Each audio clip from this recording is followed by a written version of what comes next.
the warmth in this front flower really makes it come forward. These other flowers are, like this one off to the side, it's not the main star, it's the supporting role. So I'm neutralizing some of that warmth so it's not quite as intense, and it doesn't jump as far forward as the other one. That will really apply when we get over to this flower, because it's really in the background. These are the two main stars, and then the other ones are they're poetic friends that surround everything. So this one is going to sit back a little bit more. Those edges we can soften. If you've lost yourself in the studio for hours and the whole day's gone by, then you've arrived. Welcome.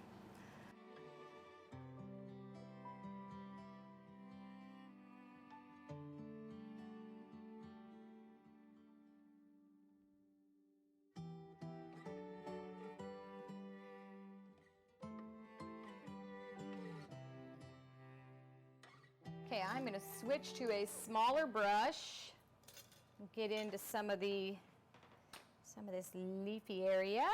I'm not going to paint every leaf, every piece of light. I'm just going to suggest it. Finishing a painting, remember, is as much about what you leave out as what you put in. So I'm going to leave out anything that doesn't serve my overall idea.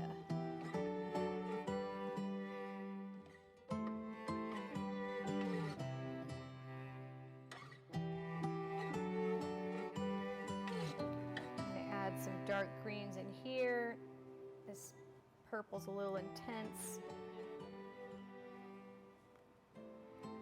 Let's just add a little suggestion of it here and there.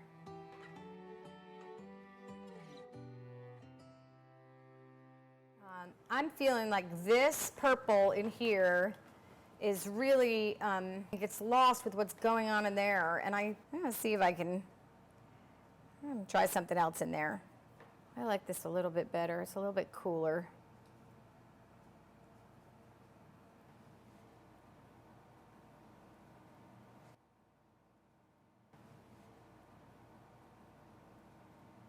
And as shadows move out towards their edge, the line gets a little bit softer, or the edge gets a little bit softer, rather. A little bit lighter. Varied directions of my brush stroke in here. They're not all going in the same direction. I'm going to lose some edges here because I don't want, first of all, I want it to recede. It's not as important as my flowers. It's not the star of the show. And those harsh edges were requiring too much attention. Like naughty children. Sometimes you just need to calm them down a little bit.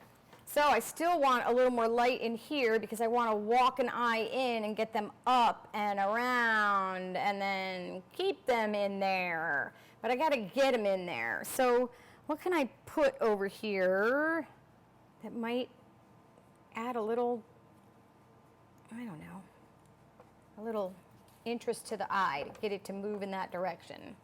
Eye comes in on this side of a painting normally, and it usually likes to have a little bit more air on this side than it has on this side.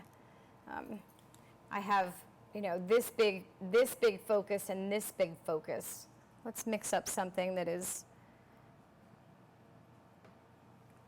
a little neutral, but bright.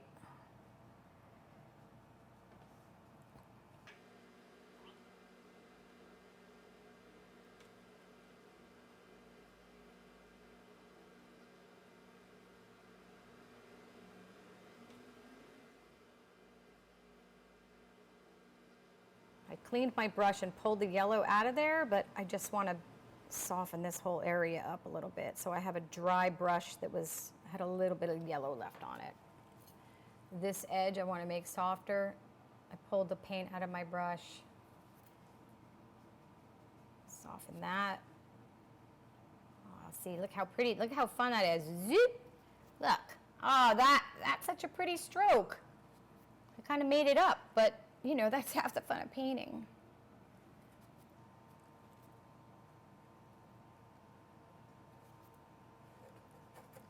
Soften that edge. Because of the shape of this, it's in shadow, but it's getting a little bit of reflected light from what's around it or whatever. I just want to walk, I want to walk the eye up there a little bit. So I need something just a little bit lighter so that they don't get stopped right here. I want to take them up. Does that work? Yeah, a little bit. All right, I'm going to keep moving, not get stuck in one spot. Coming around the shape of the top there. And then there's a nice little piece of it back here.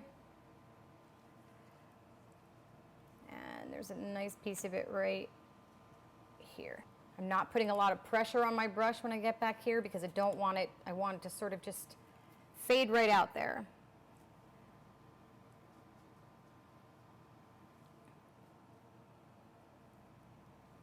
I do want a nice big thick piece of light right there. Like that.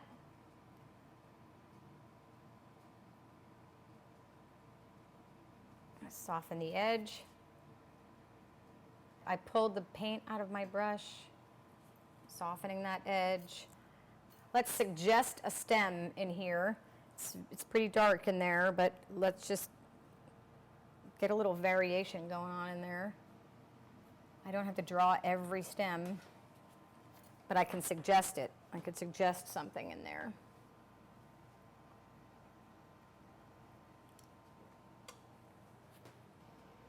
I'm also suggesting these flowers. I'm not painting every single petal. I am suggesting little shapes of light and little shapes of shadow.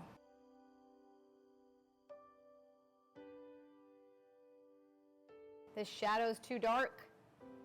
This flower is not that dark of a flower, so therefore the shadow area of the flower should not be that dark.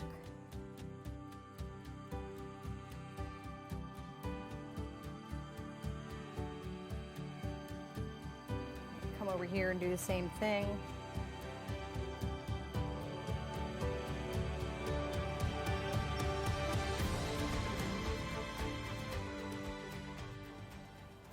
Okay, I'm going to go into some of the greens here and clean up this edge a little bit because this is where I want someone's eye to sort of slow down a little bit, and these edges are very, ooh, that is a little too intensely green. I'm adding a tick of red to neutralize it. Maybe a little bit of yellow to make it not quite so dark. That's a little bit better. I'm going to cut in around my flowers a little bit here.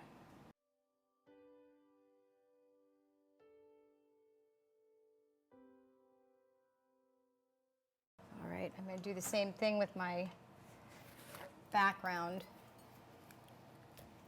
Manipulate these edges a little bit.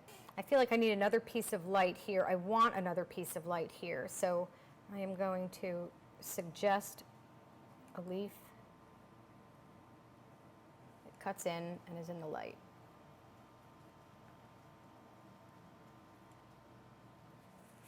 Because I want it there. I think I want to now pull this out a little bit further into light. Give this a beautiful piece of light to sit off of.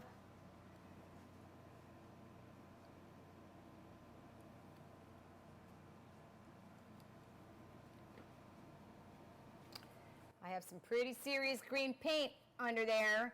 I can fight with it, or I could just wipe it out a little bit.